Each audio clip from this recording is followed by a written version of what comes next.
What's going on, guys? It's Lucas here. So Patrick's on vacation because he desperately needed it. So instead of him giving you some nice deck building stuff, I thought I'd give it a shot for once.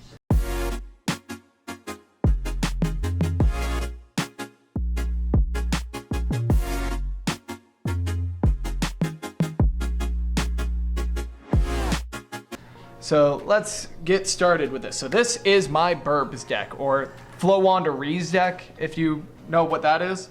So I don't play with the extra deck. I know Extra's a good card and all, but I don't really like it that much. That's my own personal opinion. I think it's a good card for it, but let's get started. So you got 3 Robina. Search for your level 1 birbs. If you're playing a better version of it, you could search for Storm Statue, for Statue of the Stormwinds, but I think it gets a little bit too bricky. I didn't really like it, so I just didn't do it. Next, you got 3 Eaglin. Find Impin. That's mainly what that card says. And if you guys don't know what these cards do, I'll explain them more once we get to the finish of the level 1s. But this searches for a level 7 or higher winged beast. Robina looks for a level 4 or lower winged beast. They do basically the same thing, but most of the time you're looking for Eaglin with Robina.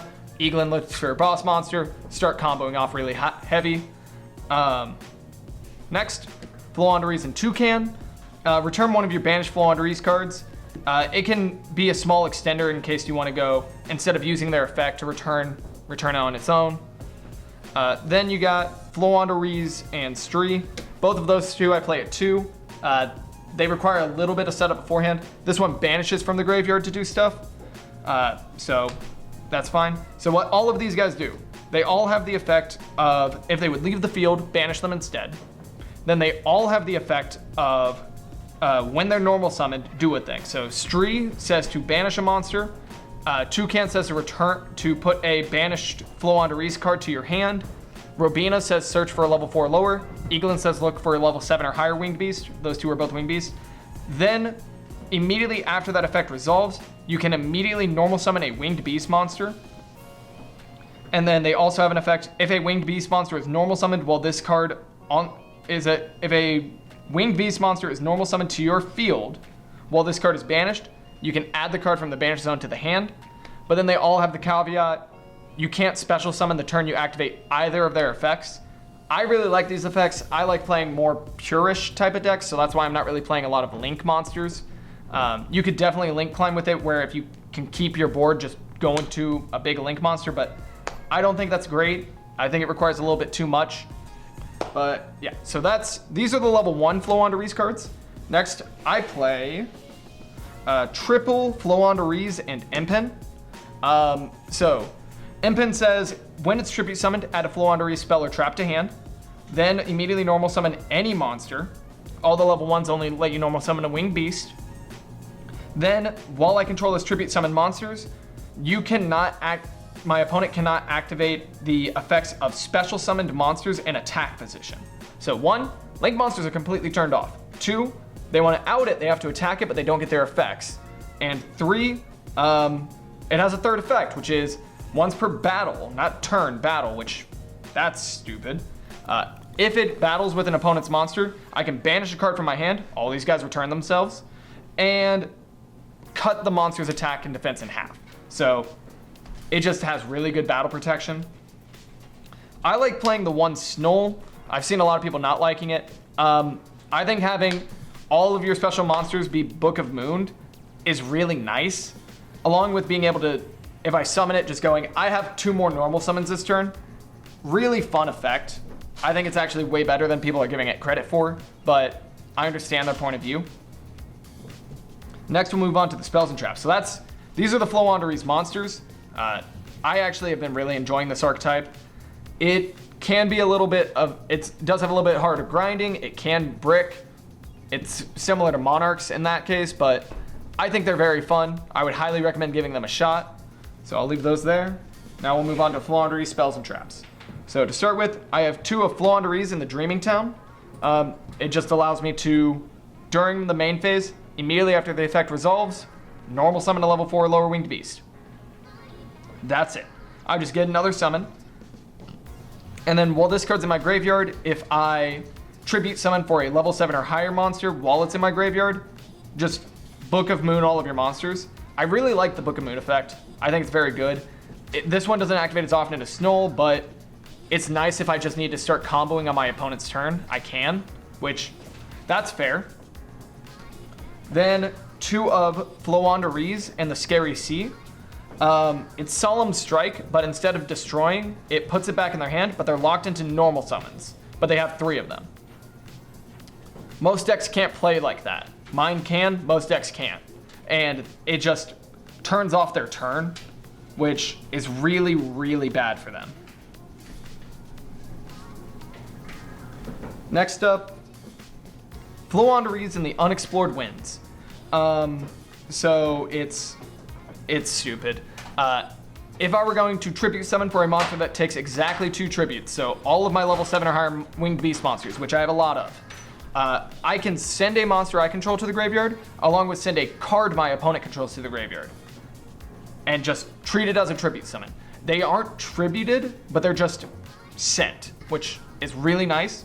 Along with a second effect of, during my main phase, oh, I have these 2 winged beasts that aren't helping me, put those on the bottom of my deck, draw 2. It's free draw.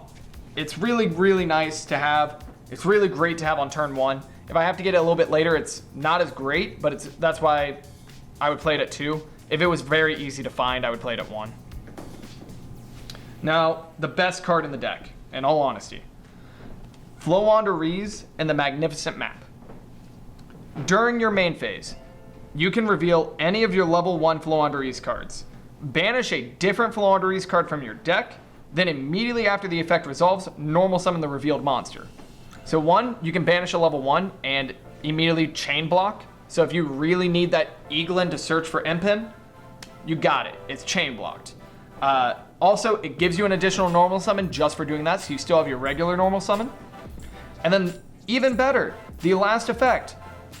When your opponent normal summons a monster, you can immediately activate the effect. Immediately after the effect resolves, normal summon a Floowandereeze monster.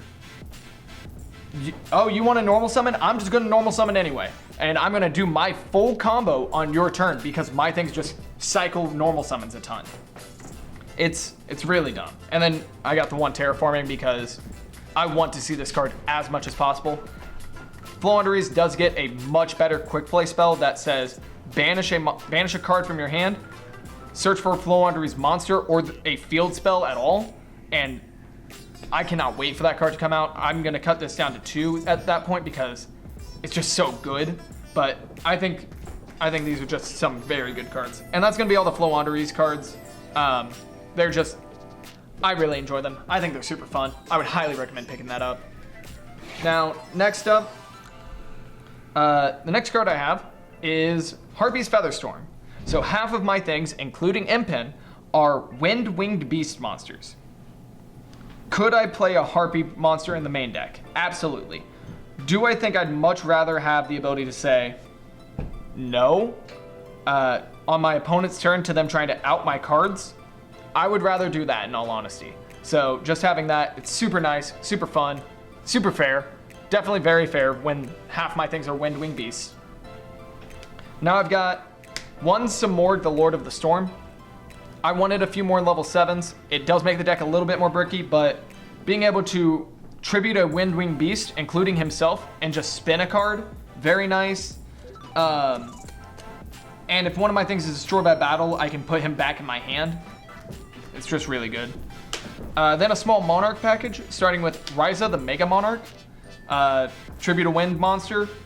I get to spin a card on the field and a card in the graveyard, and then if I use a Winged Beast, another one on the field to put it in hand. It's really good if I need to have that out, like Impin just isn't doing it for me. I need to have the out. I'm gonna search Ryza, get rid of something, spin multiple things. Then the Monarchs Erupt. If I have an Impin on field and I activate the Monarchs Erupt, most people just aren't gonna be able to play with that. They can't out the Impin, and I have complete control of that. March of the Monarchs, once again, you can't touch my Impin now. Just deal with Impin. Oh, you have to beat it by battle? Well, you're not beating it by battle.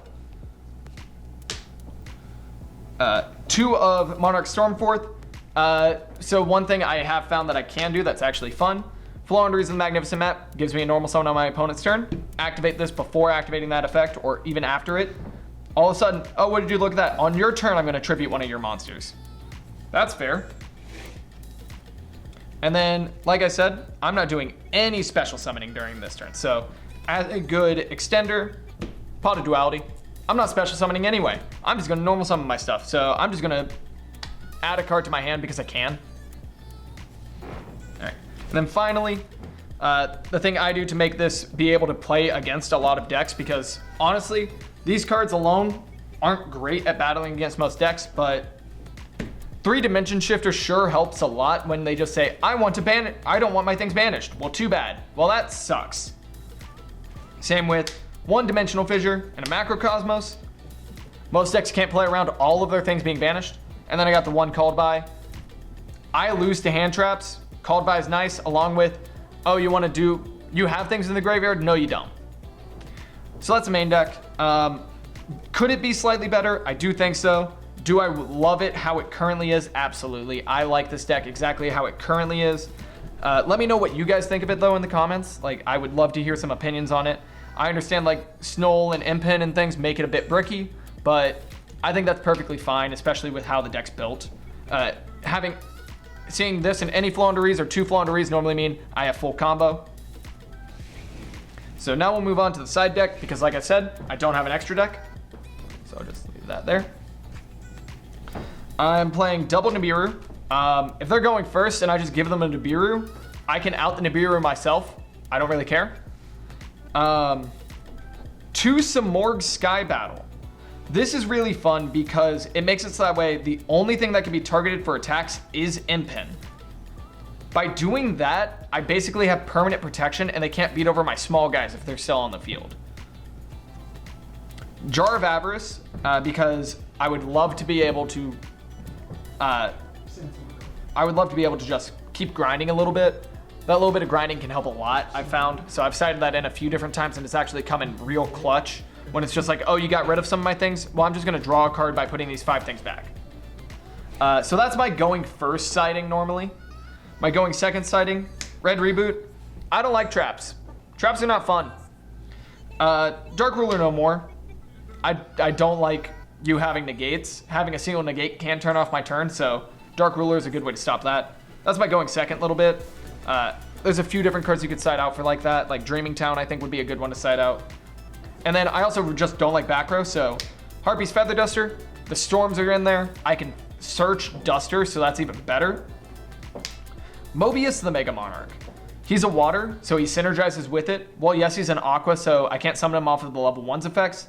I can summon him off of a bigger guy, and then just pop a bunch of back row, and then if I use a water monster's tribute, oh, would you look at that? You can't respond. Those 3 cards that I targeted can't be activated in response. And if I'm going first, I would want to bring in these 2 Simorgh, the Bird of Beginning. So, hey, would you look at that? I get to search a Simorgh card. Simorgh the Lord of Storms is a really good card. So is Dark Simorgh. My opponent can't set cards. I'm sorry, Eldritch. Like if I just get a Dark Simorgh on the field and I just say you can't set cards, there's a decent amount of decks that just lose immediately to that, because they don't have a lot of cards that say I'm gonna out a monster without a spell or without a trap. And then I found a fun card I can pair this with would be Dark Simorgh plus what's that called? Anti-Spell Fragrance. Do you have a monster to out him? No? You don't have a monster to out a Dark Simorgh plus Impin? Ah, that sucks. It's really nice. I've been thinking about citing that, but I just haven't found the place for it right this second. Yeah, so that is Birbs or Floowandereeze. Let me know what you guys think in the comments. Give me some opinions. I'd love to hear them, but this is my version. And with that, I'm gonna be signing off. Until next time, lads. Good fun, have luck. I'm a love giver.